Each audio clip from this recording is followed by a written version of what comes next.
नागरिकता पाउनुपर्छ। नेपालमा जो मान्छे नेपालमा जन्मन छ, नेपालमा वास्तवमै बसोबास गर्छ र उसले एउटा जुनसुकै देशले पनि एउटा अवधि तोक्छ। यति अवधि बसेपछि, यति अवधि नेपालको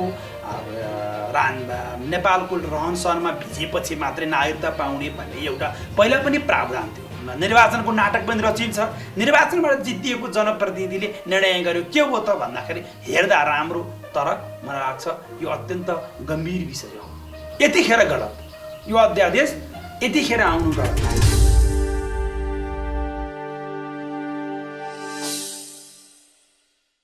सन्चै हुनुहुन्छ? ठिक छु, राम्रै छु।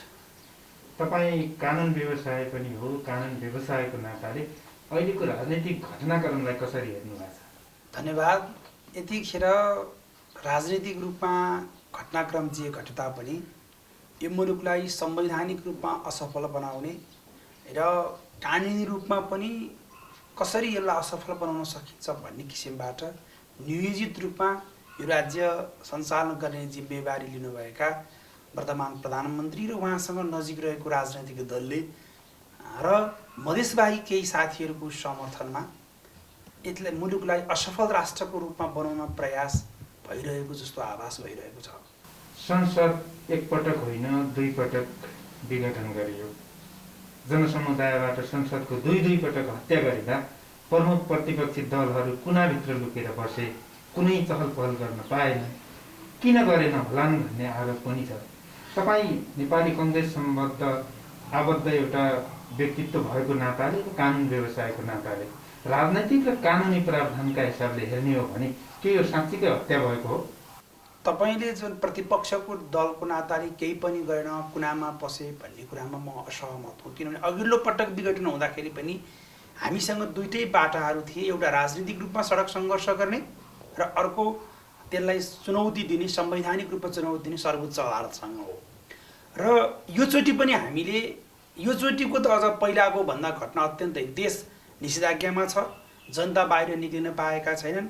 हठात रूपमा प्रधानमन्त्रीले केपी ओलीज्यूले संविधानको धारा 76(3) बमोजिम गठन भएको सरकारले 76(4) बमोजिम विश्वासको मत लिनुहुन्छ होला, अब संसद बैठक बोलाउनु भयो भनेर 9 गतेको लागि संसद बैठक बोलाइसकेको परिस्थितिमा हठात 26 गते बेलुकी म विश्वासको मत लिन्न भनेर मार्ग प्रशस्त गरेको भन्ने नामबाट राजीनामा नदिकन केवल आफ्नो अभिष्ट पुरा गर्ने उद्देश्यले म विश्वासको मत लिन्न भनेर मन्त्रीपरिषदमा निर्णय गराएर 21 घण्टाको समय दिएर शुक्रबार बेलुकी 5 बजेसम्म तिमीहरू अन्य राजनीतिक दलहरू अथवा व्यक्तिले 76(4) बमोजिमको 76(5) बमोजिम चाहिँ विश्वासको मत प्रधानमन्त्रीको दावा गर्न आऊ भन्ने र अनि शुक्रबार बेलुकी 5 बजेपछि हठात रूपमा आफू पनि गएर दावा गर्ने,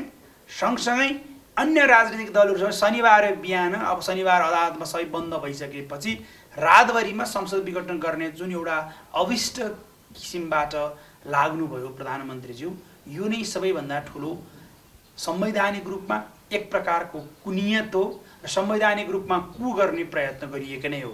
दोष प्रधानमन्त्रीलाई मात्र दिएर पुग्छ र प्रतिपक्षको भूमिका पनि त्यति सक्रिय तरिकाले देखिएन। प्रतिपक्षले गर्ने भनेको के, 76(3) बमोजिमको एउटा अल्पमतको सरकार बनिरहेको परिस्थितिमा संसदमा सडकमा जानका लागि कोरोनाको कारणबाट दिनमा सयौं जनताहरू मरिरहेका छन् र झन्डै 7-8 हजार दैनिक रूपमा चाहिँ कोभिडका कारणबाट कोभिडको सङ्क्रमण देखिरहेको परिस्थितिमा प्रतिपक्ष दलले सडक सङ्घर्ष गर्न सक्ने परिस्थिति निर्माण होइन। संसद सरकारले संसद बोलाउँछ, संसदमा कहिल्यै प्रधानमन्त्री जानुहुन्न, मन्त्रीहरू जानुहुन्न, सोधिएका प्रश्नहरूको उत्तर आउँदैन भनेपछि प्रतिपक्ष दलले गर्ने भनेको त सरकारका क्रियाकलापलाई सामाजिक सञ्जालका माध्यमबाट, राजनीतिक दृष्टिकोणबाट हामीले हाम्रो भूमिका निभाउने बाहेक अरू हामीसँग विकल्प पनि केही थिएन। भनेपछि यी राजनीतिक घटनाक्रमले कतिपय दलहरूले यो देश भर्खालोमा जाँदैछ भन्ने गम्भीर प्रकारका आरोपहरू पनि लगाएका छन्। कतिपयले यो अन्य शक्ति बाह्य शक्तिको हस्तक्षेप भयो पनि भनिराखेका छन्। तपाईँको नजरमा के लाग्छ, के साँच्चीकै बाह्य हस्तक्षेप भएको यो देशमा? बाह्य हस्तक्षेप छैन भनौँ भने पनि अलिकति केही बिचमा एकचोटि फेरि भारतीय गुप्तचर सेनाको गुप्तचर निकाय रका प्रमुख आएको भन्ने कुराहरू सुनिएको छ र अब चिनिया राजदूतहरूको प्रत्यक्ष रूपमै पार्टी कार्यालय पार्टीका नेताका घर घर गएर नेकपा एमालेको विवाद मिलाउने प्रयत्न पनि भएको देखिन्छ। मधेसवादी दलहरू जो अहिले यतिखेर देखिएको महन्त ठाकुर राजेन्द्र महतोहरू प्रत्येक दिन जस्तो भारतीय दूतावासमा गइरहेको भन्ने समाचारहरू पनि आइरहेको छ। दूतावासमा जानु, दूतावासका गाडीहरू प्रधानमन्त्री निवास अथवा नेताहरूका घर घरमा पुग्नु र कता कता जति होइन भने पनि विदेशी चलखेल अलि बढेकै हो कि अलिकति विदेशी चलखेलका कारणबाट राज्य कता कता अलिकति राज्यलाई असफल बनाउने प्रयत्न गरिएको हो कि भन्ने देखिनु। सँगसँगै अहिले संसदमा नागरिकता विधेयक विचाराधीन छ। संसदीय समितिले पास गरेर राखेको विधेयक हुँदाहुँदै हठात रूपमा फेरि अहिले अध्यादेशका नामबाट नागरिकता विधेयक ल्याउनु र नागरिकता अध्यादेश आउँदै गर्दा नागरिकता माध्यमबाट अब यो चुनाव निर्वाचनभन्दा अगाडि नै सयौँ हजार लाखौँको दरमा नागरिकता बाँडिने प्रयत्न गर्नु भनेको कता कता नेपाल अब असफल राष्ट्रतिर बनाउने प्रयत्नमा नियोजित रूपमा लागिएको हो कि भन्ने आभास चाहिँ भएको छ। नागरिकता विधेयक अहिले जन्मसिद्ध, बाबुको ठेगान छैन, आमाले बच्चा जन्मायो तर जन्मको आधारमा नेपाली नागरिकता दिने भन्ने कुरा आयो। यसले कुन उद्देश्यका साथ यो विधेयक आयो र जनसमुदायको विरोध हुँदाहुँदै पनि संसदमा बहस गरेर छलफल गरेर ल्याउनु पर्ने विधेयक अध्यादेश मार्फत ल्याइएको छ। यसले के जनाउँछ? नेपाली जनतालाई किन गुमराहमा राख्ने, प्रतिपक्षले किन त्यो भूमिका निर्वाह गर्न सक्दैन र किन एकलौटी ढङ्गले काम गर्न दिइएको? अब हामीले गर्ने भनेको यतिखेर प्रथम प्रतिपक्ष दल नेपाली काङ्ग्रेसले गर्ने भनेको विरोध हो। अब विरोध पनि मैले अघि नै भनिसकेँ, निषेधाज्ञा लगाइएको छ। सार्वजनिक सडकहरूमा विरोध गर्नलाई भएको छैन। कोभिडका कारणबाट दिनदिनै जनता 200-300 का दरले जनता मरिरहेको हिसाब हामी आम नेपालीहरूको निधन भइरहेको परिस्थिति छ। 8-10 हजार मान्छेहरू कोभिडका पोजिटिभ देखिरहेको छन्, होम आइसोलेसनमा छन्। त यस्तो अवस्थामा प्रमुख प्रतिपक्ष दलले आफ्ना कुराहरू भन्ने भनेको केवल मौखिक रूपमा र एउटा आफ्नो उपस्थिति जनाउने हो। जहाँसम्म नागरिकता विधेयक हामीले अहिले सामाजिक सञ्जालमा आइरहेको छ, यिनै प्रधानमन्त्री केपी ओलीले बुटवलको भाषणमा जाँदै गर्दा नागरिकता विधेयकका बारेमा उहाँले अत्यन्तै नागरिकता विधेयक हुँदैन, चक्लेट बाँड्ने हो, बोडारामा बसेर राजा रानीको जस्तो चक्लेट बाँड्ने हो भन्ने अभिव्यक्ति दिने प्रधानमन्त्री आफ्नो सत्ता टिकाउनलाई केवल अहिले मधेसवादी त्यो पनि केही राजनीतिक दलहरूलाई खुसी बनाउने प्रयत्नका साथ रातारात यो अहिले यतिखेर नागरिकता विधेयक अध्यादेश लिएर आएर नागरिकतामा आफ्ना अब केही मान्छे जस्तो अलिकति जो मधेसवादी दलहरू मध्ये महन्त ठाकुरका पक्षलाई खुसी बनाउनका लागि मात्रै नागरिकता विधेयकलाई ठिक छ, नागरिकता विधेयकमा भएका प्रावधानका बारेमा छलफल गर्नु पर्यो। छलफल त सर्वदलीय सहमति सर्वसम्मति रूपमा नागरिकता जस्तो गम्भीर विषयमा त छलफल गर्न सकिन्थ्यो नि। आफू सत्ताभन्दा बाहिर बस्दा विरोध गर्ने र सत्तामा पुगेपछि त्यसलाई भरण पोषण गर्ने प्रयत्न भनेको त राजनैतिक रूपले फरक अर्थ लाग्ला, संवैधानिक रूपले फरक अर्थ लाग्ला, तर सामाजिक रूपले हेर्ने हो भने समाजमा त हत्या हिंसा त एकदमै बढिराखेको छ। अर्को अब अवैध नागरिक जन्माउनेको संख्या पनि त बढ्ला नि, त्यो झन् विकृति हुँदैन? अब त्यही त मैले भने, अब यो चाहिँ के भन्दाखेरि केवल आफूलाई कसरी सत्तामा लामो अवधि राख्न सकिन्छ, कसो गर्दा ती तराईका केही राजनीतिक दलहरूको अभिष्ट पुरा गरिदियो भने आफू लामो अवधि सत्तामा बस्ने भन्ने प्रयत्न बाहेक त अरू कुनै प्रयत्नै देखिँदैन। के अहिलेसम्म मधेसीहरूले नागरिकता नपाएको कारणले यो अवस्था आएको हो? नागरिकता पाउनुपर्छ। नेपालमा जो मान्छे नेपालमा जन्मन्छ, नेपालमा वास्तवमै बसोबास गर्छ र उसले एउटा जुनसुकै देशले पनि एउटा अवधि तोक्छ, यति अवधि बसेपछि, यति अवधि नेपालको नेपालको रहनसहनमा भिजेपछि मात्रै नागरिकता पाउने भन्ने एउटा पहिला पनि प्रावधान थियो।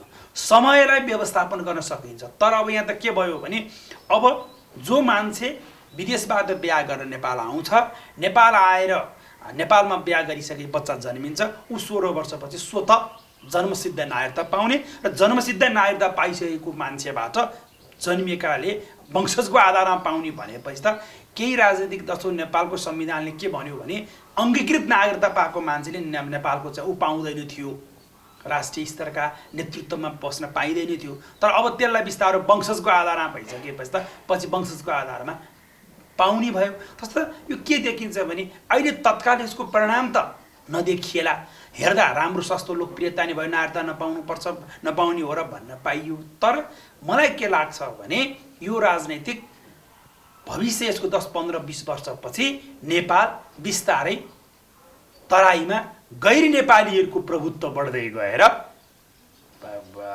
नेपाल अत्यन्त खतराकोमा पर्छ कि भन्ने डर हो। कतिपयले फिजीकरण हुँदैछ, कतिपयले सिक्किमीकरण हुँदैछ नेपाल भनेर आशंकाहरू पैदा गरिरहेका छन्। कानुन व्यवसायको नाताले के हो, यसलाई प्रश्न पार्दैन? अब त फिजीमा पनि त्यही नै भएको। फिजीमा के भन्दाखेरि आखिर सत्ता कब्जा गर्ने अथवा राष्ट्र कब्जा गर्ने भनेको एकैपटक आएर हतियार लिएर मात्रै हुन्छ भन्ने कुराकानी त होइन। त्यो देशमा रहेका संस्कृति, त्यो देशमा रहेका नागरिकता, त्यो देशमा रहेका कानुनहरूलाई, कानुनी संरचनालाई कसरी आफ्नो प्रभावमा पार्न सकिन्छ भन्ने प्रयत्न गर्ने र त्यो प्रयत्नका माध्यमबाट कब्जा गर्ने नै हो। जस्तो अब नागरिकता विधेयक आयो, नागरिकतामा आफ्नो नागरिक बनायो, चुनाव हुन्छ, चुनावमा मान्छेहरू को जित्छन् भने जसले जतापट्टि त्यो राजनीतिक रूपमा देखिएकै हो, चुनावमा जितिसकेपछि अनि त्यहाँको स्थानीय निकायबाट अथवा प्रदेश सभाबाट बिस्तारै आफ्नो प्रस्तावहरू पास गर्दै गइसकेपछि अनि हुने हो। एकैपटक फिजी पनि त एकैपटक फिजीकरण भएको होइन, सिक्किम पनि एकैपटक सिक्किममा चाहिँ गएर सिक्किमीकरण भएको त होइन। सिक्किममा गर्नका लागि त पहिला निर्वाचनको नाटक पनि रचियो, फिजीमा पनि निर्वाचनको नाटक पनि रचिन्छ। निर्वाचनबाट जितिएको जनप्रतिनिधिले निर्णय गर्यो के हो त भन्दाखेरि हेर्दा राम्रो, तर मलाई लाग्छ यो अत्यन्त गम्भीर विषय हो। यो विधेयक ल्याउनु सही कि गलत? यतिखेर गलत, यो अध्यादेश यतिखेर आउनु गलत। यदि ल्याउनु नै छ भने संसदमा विचाराधीन रहेको संसदको समितिले पास गरेको विधेयक, राज्य व्यवस्था समितिले पास भएको विधेयक, त्यो विधेयकलाई पास गर्दाखेरि के को आपत्ति थियो? यत्रो वर्ष नहुँदै गर्दा अब आउने संसदले त्यसलाई छलफल गरेर सर्वसम्मत रूपमा दुवै संसदबाट पास गर्दाखेरि सबैको अपनत्व हुन्थ्यो नि। त्यस्तो त मैले मात्र गरेँ, यो नागरिकता मेरो कारणले मात्र आएको भन्ने एउटा प्रधानमन्त्रीले आफ्नो एउटा सस्तो लोकप्रियताका लागि नेपाल राष्ट्रलाई गम्भीर खाडलमा हार्दै हुनुहुन्छ। राज्यको माथिल्लो निकायमा पुगेको व्यक्ति केटौलीपन आइदिँदाखेरि अथवा मूर्खपन आइदिँदाखेरि राज्य भड्खालोमा जानु अनौठो कुरा हो। तर त्यो व्यक्तिलाई सही ट्र्याकमा ल्याउन नसक्नु दलहरूको कमजोरी होइन? अब राम्रो प्रश्न सोध्नुभयो, तर समस्या कहाँ भने यस्तो देख्दैछु केपी ओलीज्यू अध्यक्ष भइसकेपछि सधैँ ठट्टा, सधैँ उखान टुक्काका आधारबाट आफूले जे भनेको नि हुन्छ भन्ने प्रयत्न गर्ने जुन कारणबाट उहाँको दलमा भएको समस्या पनि त्यही नै हो। अहिले नेकपा एमाले भित्र विवाद छ। विवाद पनि के भन्दाखेरि म एक्लै गरेँ। मैले अस्ति नै एक दिन भनेको थिएँ, सङ्गठन भनेको पिरामिड हो। आखिर अहिले नेपाली काङ्ग्रेस सभापति शेरबहादुर देउवा एक्लै केही होइन, सबैजनाको प्रमुख भएर उहाँले काम गर्ने हो। त्यहाँ उपसभापति हुनुहुन्छ, महामन्त्रीहरू हुनुहुन्छ, केन्द्रीय सदस्यहरू हुनुहुन्छ, अनि प्रदेशमा प्रदेश समितिहरू छन्, क्षेत्रमा क्षेत्रीय अध्यक्षहरू, सभापतिहरू हुनुहुन्छ। सबैले काम गर्दै गइसकेपछि सभापति बन्ने हो। आखिर केपी ओलीको सन्दर्भमा पनि म एक्लै गरेको हो त उहाँले होइन नि, उहाँका सङ्गठनहरूको सबैको अवयवको रूपमा माथि अध्यक्ष देखिनुपर्ने हो नि। तर के देखिँदैछु भने सबै मैले गरेँ, राम्रो जति मैले गरेँ, नराम्रो जति अरूले गरे भन्ने प्रवृत्तिबाट र उहाँ निर्मम रूपमा आफू विरोधी अथवा आफूसँग असहमत राख्ने मान्छेहरूलाई निर्मम रूपमा अन्त्य गर्दै उहाँ एकछत्र रूपमा शासन गर्न उद्यत हुनुहुन्छ भन्ने कुरा देखिँदैछ। यो त भयो राजनीतिक कुरा, देशभित्रका घटनाक्रम जनताले नचाहँदै जनताको मनोभावना नबुझेर गरिएका केही राजनैतिक वितृष्णाका कुराहरू पनि भए।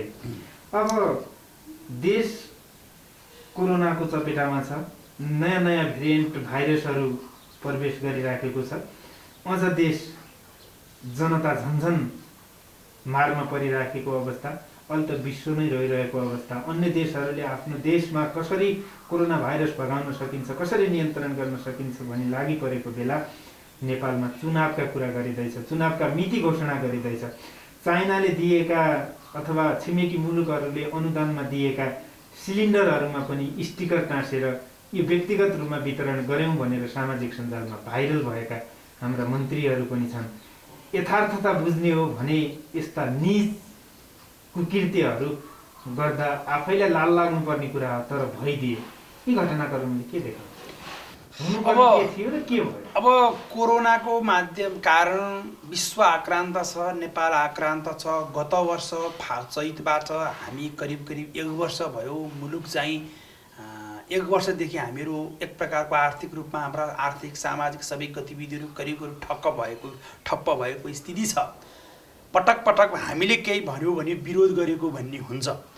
अब खोप ल्याउने कुरामा खोपको गर्ने कुरादेखि लिएर हस्पिटलहरू बनाउनेदेखि लिएर आइसोलेसन वार्डहरू बनाउनेदेखि लिएर जुन क्वारेन्टाइनदेखि लिएर सबै कुरामा राज्य के छ यतिखेर भन्दा नगरपालिका, प्रदेश, जिल्ला समन्वय समिति, केन्द्र सबै एक पार्टी अथवा पार्टीगत रूपमा राजनीतिक रूपमा अहिलेको वर्तमान सरकार केपी ओलीकै को पार्टी नेकपा एमालेको प्रभुत्वमा छ। तसर्थ स्वाभाविकै रूपमा जसले नेतृत्व लिन्छ त्यसले त्यो किसिमको दायित्व पुरा गर्नुपर्ने जिम्मेवारी पनि लिनुपर्छ भन्ने हो। अब यस्तो अवस्थामा पनि निर्वाचन अनि अब अघि नै भन्नुभयो सिलिन्डर खोप ल्याउनका लागि पहल भएको छैन। हाम्रा बाहिरी राजदूतहरू बाहिर देशमा के गर्दै हुनुहुन्छ त्यसको कुनै छैन। अब यतिखेर के छ भने केवल मेरो अब संसदमा पनि अस्ति प्रधानमन्त्रीले भन्नुभयो सम्बोधन विश्वासको मत लिने बेलामा, मलाई भोट हाल 5 वर्ष पाउँछौ, मलाई भोट हाल्दैनौ, तिम्रो जहिले पनि चुनावमा तयार हुनुपर्छ। मलाई समर्थन नगर्ने मान्छेले चुनाव बाहेक अर्को विकल्प नसोच। केवल उहाँलाई चुनावमा जित्नु होला। जनताले करिब 2/3 मत नेकपालाई दिएको हो नि। आखिर त कसले फुटाइदिएको अथवा कसले गरिदिएको भन्दा उहाँहरू नमिलेको कारणले, हाम्रो कारणले त होइन। प्रतिपक्षले केही गरिदिएको थिएन। तर पनि अब हामीले चाहिँ भक्तपुरमा यतिखेर अब राजनीतिक दलका रूपमा हामी यतिखेर जुन केन्द्रीय बमोजिम हामी सशक्त रूपमा यो सरकारको असंवैधानिक, अलोकतान्त्रिक, असंसदीय क्रियाकलापका विरुद्धमा हामीहरू चाहिँ गोलबन्द भएर भक्तपुरमा सङ्घर्ष गर्न तयारीमा छौँ। हामी 5 दल यहाँका भक्तपुरमा रहेका साथीहरू, नेकपा एमालेका साथीहरू, त्यसपछि गएर जनमोर्चाका साथीहरू, राजपाका साथीहरू बसेर हामीले एउटा निर्णय गरिसकेका छौँ। हाम्रो हिसाबबाट यो लोकतन्त्रलाई, यो संवैधानिक सङ्घीय गणतन्त्रलाई कसरी संस्थागत रूपमा अगाडि बढाउन सकिन्छ र नेपालको संविधानले कसरी संविधानलाई ठिक ट्र्याकमा ल्याउन सकिन्छ भन्ने विषयमा चाहिँ हामी लागि परेका छौँ। अब जहाँसम्म अब बाहिरी विदेशीले दिएको सिलिन्डरलाई मन्त्रीले त्यो सिलिन्डर दिएको भइहाल्थ्यो, त्यो मन्त्रीको फोटो टाँस्नु पर्ने, त्यो मन्त्रीको एकदम फोटो टाँसेर सिलिन्डर एकदम बिरामी बेडमा सुतेको बिरामीले पनि मन्त्रीको फोटो हेरेर अक्सिजन लिनुपर्ने, यो कस्तो विडम्बनापूर्ण, यस्तो बेइज्जतपूर्ण होला। ठिक छ के आलेज्यूले ल्याउनु भएको अहिले वनमन्त्रीले किन्नुभयो होला, उहाँले नगद गर्नुभयो। अब नयाँ कुरो आइसक्यो, स्वास्थ्य सामग्रीमा भ्याट लाग्दैन भनियो, भ्याट तिरिएको छ। 12,000 पर्ने सिलिन्डरको 23,000 बिल बनाइएको छ अनि त्यो सिलिन्डरमा पनि मन्त्रीको फोटो टाँसिएको छ। यो जस्तो निर्लज्ज कहाँ हुन सक्छ? कसरी व्याख्या गर्ने होला? म त एकदम आफैमा एउटा यस्तो किसिमको निर्लज्जता पनि देखिन्छ भन्ने लागेको छ। अन्तमा मैले सोध्न छुटाएका कुराहरू छन् भने र तपाईँले भन्न छुटाएका कुराहरू छन् भने भन्न सक्नुहुन्छ। यस्तो छ, अब राजनीतिक रूपमा यतिखेर मुलुक अत्यन्त तरल अवस्थामा छ। हामीले जे गर्छौँ संयमतापूर्वक गर्नुपर्ने छ। सर्वोच्च अदालतले गरेको फैसला विपरीत संसदले आफू 146 जना हामी सांसदले प्रधानमन्त्री शेरबहादुर देउवा बनाउने भनेर प्रस्ताव राख्दै रातारात रातभरि राष्ट्रपति कार्यालयमा रातभरि प्रधानमन्त्री कार्यालय र प्रधान परिषद कार्यालय र राष्ट्रपति कार्यालय बिचमा चिठीका आदान प्रदान भएर रातभरिमा संसद विघटन हुने जुन एउटा असंवैधानिक क्रियाकलाप भएको छ त्यसको त हामी सशक्त प्रतिवाद गर्छौँ। त्यसका लागि भक्तपुरमा भोलि 13 गते बेलुकी हामी 7 बजे सबैका घरका छतबाट सार्वजनिक स्थलबाट हामीहरू थाल ठटाएर यो सरकारको विरोध गर्छौँ। पहिलो चरणमा प्रत्येक सार्वजनिक चोकमा हामी कालो झन्डा राखेर सरकारको यो असंवैधानिक क्रियाकलापको विरोध गर्ने हाम्रा कार्यक्रमहरू छन् र हामीले एउटा संयन्त्र बनाएका छौँ भक्तपुरमा। नेपाली काङ्ग्रेस, नेकपा एमाले, राष्ट्रिय जनमोर्चा नेपाल अनि त्यसपछि गएर राजामो मिलेर अथवा अनि जसपा मिलेर एउटा संयन्त्र बनाएका छौँ। त्यो संयन्त्रका माध्यमबाट हामी सशक्त सङ्घर्ष गर्ने गर्छौँ भने र कानुनी रूपमा लड्नुपर्ने कुरा सर्वोच्च मुद्दा परिसकेको छ। सर्वोच्च उचित रूपमा निर्णय गर्ने नै छ। धन्यवाद, समय दिनुभयो, आउनुभयो, त्यसका लागि तपाईँ कैलाश खबर मार्फत कैलाश खबरलाई हार्दिक धन्यवाद दिन चाहन्छु। जय नेपाल।